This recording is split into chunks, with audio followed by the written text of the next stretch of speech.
Alhamdulillah. Mes honorables frères et sœurs,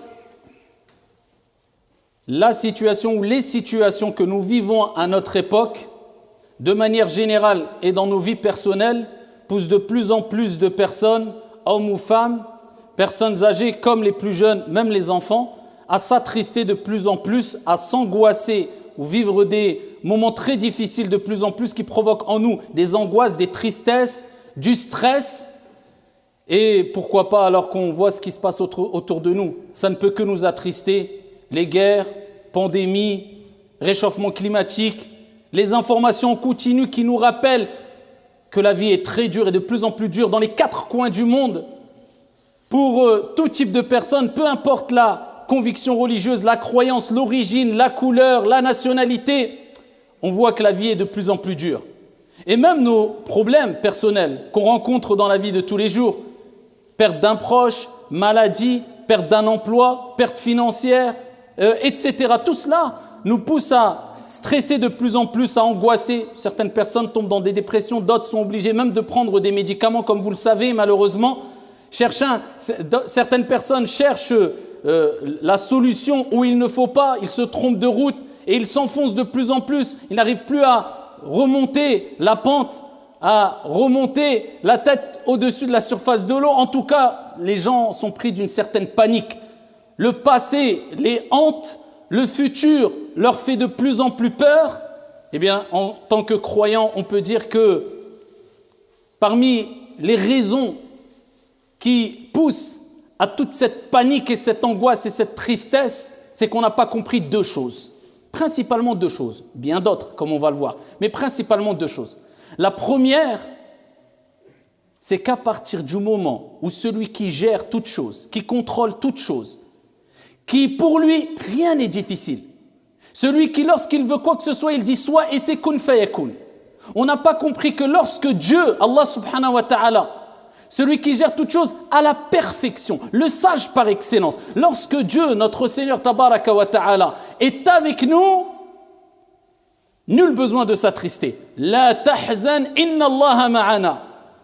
C'est ce qu'a dit le prophète à Abu Bakr lorsqu'ils étaient dans la grotte et qu'il y avait des gens qui étaient à quelques centimètres à proximité d'eux et qui souhaitaient une seule chose ou qui ne souhaitaient qu'une seule chose, c'était de les tuer. Il lui a rappelé que la proximité de Dieu, eh bien, elle est éloignée le mal de nous. La tahzan. Ils sont à côté de nous. La tahzan. Inna Allah ma'ana. Dieu est proche de nous, nous sommes proches de Dieu. Dieu éloignera leur proximité et leur mal. Dieu est avec nous. Et Allah subhanahu wa ta'ala a transformé cette peur, ce souci, cette angoisse en une délivrance qui est une source de joie pour les milliards de croyants et de musulmans jusqu'à la fin des temps lorsqu'on évoque cette histoire. Et une grande leçon. La tahzan, inna Allah ma'ana. Le tout, c'est d'être proche de Dieu, d'avoir une proximité avec ton Seigneur tabaraka wa ta'ala. Et la proximité avec les problèmes et les soucis deviendra quelque chose de très loin, un mauvais souvenir du passé, incha'Allah ta'ala. Tu seras préservé. On n'a pas encore compris que lorsqu'on est proche de Dieu, rien ne nous affectera. Et il y aura toujours une délivrance. Et il y aura toujours une réussite à la clé, incha'Allah ta'ala. Fa inna ma'al usri yusra, inna ma'al usri yusra. Allah le répète à 2 reprises. Certes, avec la difficulté, il y a la facilité. Avec la difficulté, il y a la facilité. Et comment une difficulté mentionnée dans ces 2 versets coraniques peuvent vaincre 2 facilités mentionnées dans ces versets coraniques. Fa inna ma'al usri yusra, inna ma'al usri yusra. Deuxième des choses, on n'a peut-être pas assez pris conscience et compris que non seulement on doit avoir une proximité avec Dieu, mais qu'il faut vivre au jour le jour. Et dis-toi que le passé, peu importe si obscur soit-il, eh bien, n'est qu'un passé, n'est qu'un souvenir. Et tu ne dois pas t'attarder sur ton passé, mais il faut que ton passé puisse être une leçon afin de vivre au mieux ton présent sans te préoccuper du futur qui peut-être n'existera pas. Vis au jour le jour. Demain, Allahu a'lam. Est-ce que tu seras là ce soir? Je ne te parle même pas de demain. Pourquoi te tracasser pour demain? Pourquoi t'angoisser? Pourquoi avoir peur du lendemain? Ça, c'est la ruse du diable, le shaitan. Ya'idukumul faqr wa ya'murukum al-fahsha. Il fait toujours, ou il vous fait toujours promettre des choses qui vont vous attrister, vous apeurer, hanter votre esprit, provoquer une certaine surchauffe psychologique, physique aussi et morale. Shaitan, il vous promet la pauvreté. Il va vous pousser à penser que vous allez être pauvre. Vous allez tout perdre. Demain, tu vas tout perdre. Demain, tu ne pourras pas nourrir ta famille. Demain, tu ne pourras plus payer ton loyer. Demain, et il vous ordonne le répréhensible mal. Ah, ça, il sait faire.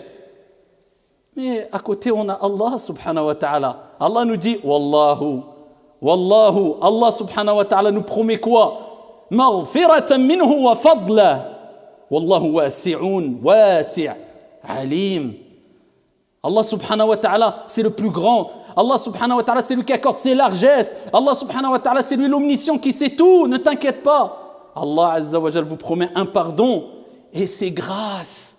Donc toute personne, shayatin ou ins, diable ou être humain, qui vous apporte des nouvelles pour vous faire peur, stresser, angoisser sur le futur. Mais tu vas voir, tu vas pas réussir, mais ceci, cela.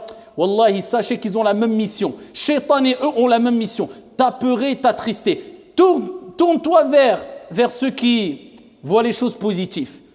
Tourne-toi vers ceux qui te disent, écoute, vis au jour le jour. Aujourd'hui, tu as la santé, alhamdulillah. Aujourd'hui, tu as de quoi manger, alhamdulillah. Tu as un toit, alhamdulillah. Tu fais partie des personnes les plus riches sur la surface de la terre. Tu as à manger, tu as la santé, tu as un toit pour dormir. Tu veux quoi de plus? Alhamdulillah. Eh bien, on est toujours ici, quelquefois, à craindre le futur et à se prendre la tête avec le passé. Vis au jour le jour, c'est ce que nous a enseigné le prophète sallallahu alayhi wa sallam lorsqu'il a dit « Kun » soit au moment présent, aujourd'hui. « Kun fi dunya ka'annaka gharib ou abiru sabil » soit dans la vie d'ici-bas comme si tu étais un étranger ou bien un passant, un voyageur. Et quand tu vas dans un endroit, tu te dis pas, ouais, mais dans 6 mois, tu dis, écoute, je profite maintenant, alhamdulillah, parce que je suis que voyageur, je vais rentrer chez moi. Bah, tu vas rentrer chez toi. Je vais rentrer chez moi. Nous allons toutes et tous rentrer chez nous. C'est où? Notre demeure éternelle. C'est l'au-delà. C'est l'au-delà. Donc ici-bas, on vit aussi. Mais on vit de quelle manière? Sans se prendre la tête. Je ne dis pas, ne profite pas de la vie d'ici-bas tout en te préparant pour le delà. Mais ne te prends pas la tête.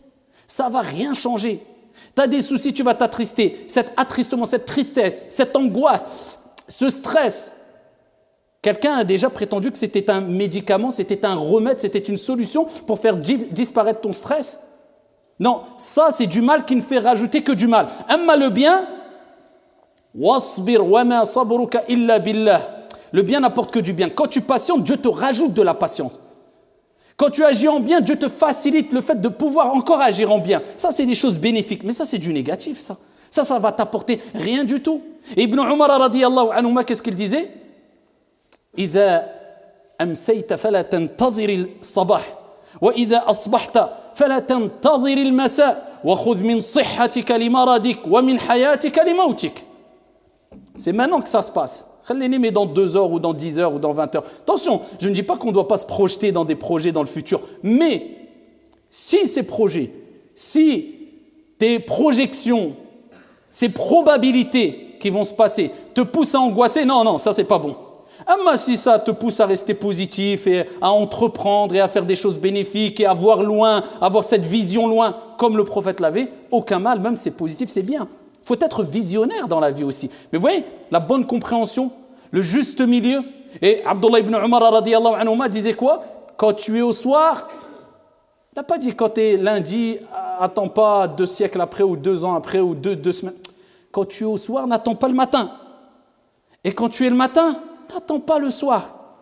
Et prends de ta bonne santé pour ta maladie. Profite de ta bonne santé avant que la maladie arrive. Tu vas tomber malade. Tu croyais que tu allais rester en bonne santé parce que tu es un sportif, tu vas à la salle de sport et tu as 20 ans, 30 ans tout le temps. Tu vas tomber malade. À un moment ou à un autre, tu seras malade. C'est comme ça. Prends de ta bonne santé pour ta maladie et de ta maladie pour ta mort. Tu vas mourir, que tu le veuilles ou non.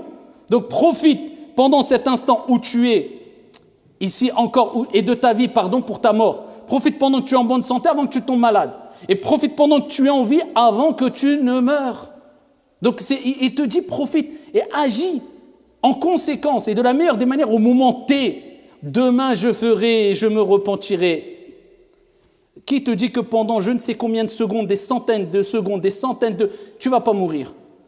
Alors qu'on sait très bien que pendant la nuit, eh bien, notre âme quelque part est entre les mains d'Allah subhanahu wa ta'ala. Il restitue l'âme à qui il veut, c'est la petite mort. C'est pour ça qu'on appelle le sommeil an-nawm akhul maut, le frère de la mort. Quelque part une petite mort pour nous rappeler aussi l'au-delà. Vous êtes dans une activité mondaine, mais la nuit, vous êtes déconnecté de cette vie d'ici-bas, temporairement. Mais ça, c'est juste simplement pour que vous goûtiez à ce qui vous attend éternellement. C'est des ibad, c'est des leçons. Mais où sont ceux qui raisonnent? Eh bien, maintenant, agis, n'attends pas demain, je ferai. Ce que tu peux faire pour ta vie d'ici-bas qui est bénéfique ou pour ton au-delà ce soir, fais-le ce soir. Le matin, n'attends pas le soir, fais-le maintenant. Tu es en bonne santé, n'attends pas d'être malade. Tu es vivant, n'attends pas d'être mort. Et profite au mieux et intelligemment, bien sûr. Et intelligemment. Mais, ayyuhal akhyar, pour être parmi les gens qui seront préservés des soucis et des angoisses et des tristesses, comme on a dit précédemment, il faut être proche de Dieu. Et il faut être pieux. Il faut aimer son Seigneur. Il faut savoir que le refuge est auprès d'Allah Azza wa Jal. Fafirru ilallah, comme Allah a dit dans le Coran. Fuyez vers Allah. Et les êtres humains, quand on les craint, on fuit d'eux. Mais Allah, plus on le craint et plus on fuit vers lui, subhanahu wa ta'ala, vers sa clémence, son amour, sa miséricorde. Parce qu'on sait que tout est géré, contrôlé par Allah, subhanahu wa ta'ala. Et Dieu nous veut plus de bien que notre propre mère nous veut du bien et nos propres parents. Arhamur rahimin, le plus miséricordieux des miséricordieux. Bismillahirrahmanirrahim. Avant chaque verset coranique, chaque soir plutôt du Coran, on commence avec quoi? En rappelant la miséricorde de Dieu. Allah nous rappelle que sa miséricorde devance sa colère, subhanahu wa ta'ala. Fuyons vers sa miséricorde. Allons nous protéger. Regardez, un enfant, quand il va mal, quand il est triste, il cherche qui? La personne la plus clémente et la plus miséricordieuse envers lui. C'est vrai ou pas? Tu peux le donner à droite, à gauche, à une nanny ou à son frère, à sa... Non, il veut sa mère. Parce que sa mère lui apportera de l'amour et de la miséricorde comme personne. Et à ce moment-là, la tristesse va se dissiper. Les larmes vont sécher. Et le sourire va être retrouvé. Pourquoi? Parce que plus tu fuis vers la miséricorde, et plus ici ton cœur s'épanouit, et la tristesse se dissipe. Eh bien, le plus miséricordieux, c'est Allah. Plus tu fuiras vers sa miséricorde, et plus tes soucis se dissiperont, et plus tes larmes se sécheront, et plus ton sourire réapparaîtra, reviendra, éclairera ton visage une nouvelle fois. Fuyons vers la miséricorde d'Allah. Fafirru ilallahi azza wa jal. Et les preuves en sont nombreuses. C'est comme ça que le prophète agissait. Allah subhanahu wa ta'ala ne dit-il pas, ceux qui ont des problèmes, toutes les portes se ferment. La solution? Ah oui, il faut de l'effort. Je ne vais pas dire une solution miracle, tu fais rien et voilà, la tristesse va disparaître, le souci, les angoisses. Non, il faut des efforts dans toutes choses. Bah là, l'effort, c'est quoi? Bah, c'est fuir vers Allah subhanahu wa ta'ala. وَمَنْ يَتَّقِ اللَّهِ يَجْعَلْ لَهُ مَخْرَجًا وَيَرْزُقْهُ مِنْ حَيْثُ لَا يَحْتَسِبُ. Celui qui agit avec piété vis-à-vis de Dieu, on lui donnera une issue à ce moment-là. On lui donnera une issue favorable et on lui donnera sa subsistance d'où il ne s'attend même pas. La cause, c'est quoi? Taqwallahi tabaraka wa ta'ala. La piété, l'amour de Dieu. Revenir vers Dieu. Parce que Dieu, quand il t'éprouve aussi, c'est parce qu'il t'aime. Inna Allah idha ahabba qawman ibtalahum. Dieu, comme le prophète a dit, quand il aime un peuple, il les éprouve. Pourquoi? Parce qu'il pense à toi. Il y avait des pieux prédécesseurs qui, quand ils n'avaient pas une épreuve pendant quelques jours, ils pleuraient. Pourquoi? Ils disaient, c'est la preuve que Dieu ne pense plus à moi peut-être. Ils avaient peur que Dieu ne pense plus à eux. Et ils avaient peur que c'est un signe que Dieu ne les aime plus ou ne les aime pas parce qu'ils ne sont pas éprouvés. Ils savaient que quand une personne est éprouvée, c'était une preuve que Dieu l'aime. Ils ne cherchaient pas les épreuves, mais quand ils étaient éprouvés, ils le prenaient bien. Eh bien, c'est ainsi que le croyant doit réagir, en se disant qu'il n'y a aucune épreuve qui va le détruire. La yukallifu Allahu nafsan illa wus'aha. Allah ne donne à aucune âme une charge au-dessus de ses capacités. Tout ce que tu vis, tu pourras le supporter. Donc dès que l'épreuve arrive, si grande soit-elle, tout de suite tu te dis quoi? Inna lillahi wa inna ilayhi raji'un. Nous appartenons à Dieu et à Dieu nous retournerons comme Allah nous l'a dit. Et je sais que je pourrai supporter cette épreuve avec l'aide et l'assistance de Dieu, car il n'y a aucune âme qui a une épreuve au-dessus de sa capacité. Alhamdulillah. Donc la crainte d'Allah subhanahu wa ta'ala, le prophète, alayhi afdalu salati wa azka taslim, lui aussi il avait des épreuves. Lui aussi a eu des moments de peur, des moments d'angoisse, des moments de tristesse. Ça c'est le prophète, donc c'est humain. Mais comment réagissait-il? À titre d'exemple, Hudayfa radiyallahu anhu warda disait, kama ja'a fi sahih, كان النبي صلى الله عليه وسلم إذا حزبه أمر صلى. Le prophète alayhi salatu wasalam, lorsqu'il était touché par un problème, une chose qui le préoccupait, une mauvaise nouvelle, une tristesse, une crainte quelconque, il faisait quoi? Comme nous, on a tendance à faire, aller pleurer, à frapper à toutes les portes de cette vie d'ici-bas, et quelquefois en suppliant comme peut-être on n'a jamais supplié celui qui méritait les meilleures des supplications, à savoir Allah subhanahu wa ta'ala. S'il te plaît, aide-moi, sors-moi de ce problème, je te donnerai ce que... Wallah ya akhi, wallah ya ukhti. Tu sais comment tu es en train de supplier la personne là, presque à te mettre à genoux. Si tu suppliais comme ça, peut-être ton Seigneur ne serait-ce que pendant 10 secondes, tes soucis, non seulement ils disparaîtraient, oui, ils auraient disparu, mais en plus de cela, Dieu aurait transformé tes soucis en une joie et une réussite et une félicité. Nous, on se concentre vraiment dans les supplications, dans la demande d'aide, vis-à-vis de la créature, en oubliant que c'est le Créateur qui gère toutes choses, subhanahu wa ta'ala. Dans l'application, on a du mal à prouver qu'on a compris ça. Dans la théorie, on le connaît tous, moi le premier. Mais quand on est touché, l'application, c'est autre chose. Dis-toi maintenant, ça y est, tu as eu la théorie, là c'est le contrôle. Là c'est le contrôle, maintenant tu as l'épreuve, on aura tous des... voilà, Dieu t'éprouve, t'inquiète pas, ça va passer, l'épreuve va passer, et tu vas même peut-être en rire de tes problèmes passés. Donc surmonte les problèmes de la meilleure des manières avec l'assistance de ton Seigneur, tabaraka wa ta'ala. Allah dit au prophète, alayhi salatu wassalam, وَلَقَدْ نَعْلَمُ أَنَّكَ يَضِيقُ صَدْرُكَ بِمَا يَقُولُونَ. Et nous savons que ta poitrine se serre, que tu es angoissé à cause de ce qu'ils disent sur toi. Ça, c'est Allah qui parle au prophète, c'est humain. Dieu, ce qu'il dit au prophète, on sait, وَلَقَدْ نَعْلَمُ أَنَّكَ يَضِيقُ صَدْرُكَ بِمَا يَقُولُونَ. On sait ça, on sait. Ça te fait mal, mais Allah lui donne la solution. فسبح بحمد ربك وكن من الساجدين واعبد ربك حتى يأتيك اليقين. Glorifie, exalte le nom de ton Seigneur tabaraka wa ta'ala et sois parmi celles et ceux qui se prosternent et adore ton Seigneur jusqu'à ce que te vienne la certitude, c'est-à-dire al-maut, la mort. Le reste, ne t'inquiète pas. Nous, on s'en charge. La tahzan, ne t'attriste pas. Inna Allaha ma'ana. Allah est avec nous. Ce qu'a dit ici le prophète Abu Bakr radiyallahu anhu, c'est rien, c'est un détail. Allah lui rappelle la solution, glorifie Allah. Quand on a des problèmes, est-ce qu'on dit subhanallah, alhamdulillah, la hawla wa la quwwata illa billah, cette formule qui, par la permission d'Allah, eh bien, fait transformer les mauvaises situations en bonnes situations. Il n'y a de transformation, de force et de puissance qu'en Dieu. La hawla wa la quwwata illa billah. Est-ce qu'on glorifie Allah? Est-ce qu'on court vers la salle d'ablution pour faire l'odo et faire 2 rak'at, comme le prophète faisait? Il allait faire la prière quand il y avait un souci.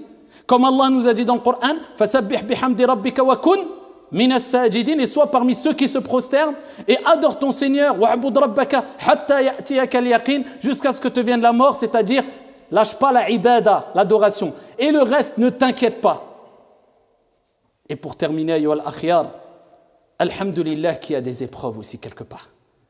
Parce qu'on sait très bien que les épreuves nous poussent à prendre conscience des innombrables bienfaits accordés par le Créateur suprême, Allah subhanahu wa ta'ala. Et lorsque le brouillard des épreuves disparaît, eh bien celui-ci laisse place à la clarté des millions, voire des milliards de bienfaits qu'on a tendance à mettre de côté et à oublier. C'est pour cela que quand on a une épreuve et que l'épreuve disparaît, on ressent un apaisement et un bonheur, et on a une prise de conscience quant aux bienfaits de Dieu qui étaient à nos yeux simples, mais qu'on avait tendance à banaliser. On reprend conscience de tous ces bienfaits-là et on remercie Dieu. Mais s'il n'y avait pas ces épreuves, eh bien, on aurait continué à banaliser ces bienfaits. Des choses simples, mais essentielles. La famille, le toit, le fait d'avoir le ventre plein, le fait de pouvoir prier, le fait de pouvoir marcher, le fait de pouvoir voir, le fait de pouvoir avoir du goût, le fait de pouvoir avoir des amis, avoir une famille, avoir des proches, etc., etc. Tous ces bienfaits qui, même les plus riches dans cette vie d'ici-bas, eh bien, avec tout l'argent qu'ils ont, quelquefois, ils ne peuvent pas acheter un de ces bienfaits, car c'est des bienfaits qui ne s'achètent pas. Avez-vous déjà vu quelqu'un à qui on a annoncé un cancer et sa mort proche parce qu'il n'y avait plus aucune solution, racheter sa bonne santé? Ou quelqu'un à qui on a annoncé que ça y est, dans quelques heures, il allait mourir parce que voilà, il est en fin de vie. Sa famille a pu racheter avec ses milliards sa vie. Il y a des bienfaits, wallah, ils sont inestimables. Ils n'ont pas de prix. C'est pour ça que le prophète sallallahu alayhi wa sallam nous dit, comme jaa fi sahih Muslim, انظروا إلى من هو أسفل منكم ولا تنظروا إلى من هو فوقكم. Regardez ceux qui sont au-dessous de vous, dans le dunya, dans les bienfaits, et ne regardez pas ceux qui sont au-dessus. Ceci vous empêchera de minimiser les bienfaits de Dieu, d'Allah subhanahu wa ta'ala sur vous. Si demain on vous annonce qu'Allah vous préserve et nous préserve toutes et tous de toute maladie, mais si demain on nous annonce, ou à l'un d'entre nous, qu'il est touché par un cancer et qu'il ne lui reste plus qu'1 an à vivre, billahi alaykum, est-ce que les plus gros des soucis qu'il aura eu dans cette vie d'ici-bas ou qu'il aura dans cette vie d'ici-bas ne sera pas autant mesquin que ridicule à ses yeux? Il n'en aura rien à faire. Quoi? J'ai perdu mon emploi, j'ai plus d'argent, il ne pensera plus à ça. Et si on lui annonce après 6 mois, en fin de compte, miracle, tu as guéri de ton cancer, allez le voir. Vous voyez que les épreuves, c'est une des meilleures leçons et un des meilleurs moyens pour nous remettre sur les rails. Mais n'attendons pas d'être éprouvés, d'être dans le mal pour invoquer Dieu, car le prophète alayhi salatu wassalam a dit, celui qui évoque Allah, celui qui pense à Dieu, celui qui est reconnaissant lorsque tout va bien, eh bien Allah subhanahu wa ta'ala pensera à lui. Allah subhanahu wa ta'ala l'assistera quand tout va mal. هذا وصلوا وسلموا رحمكم الله على نبي المختار كما أمركم بذلك جل وعلا حينما قال إن الله وملائكته يصلون على النبي يا أيها الذين آمنوا صلوا عليه وسلموا تسليما اللهم صل وسلم وزد وبارك على عبدك ورسولك محمد وعلى آله وصحبه وسلم تسليما كثيرا وارض اللهم عن الخلفاء الراشدين المهديين ببكر وعمر وعثمان وعلي ومن تبعهم بإحسان إلى يوم الدين.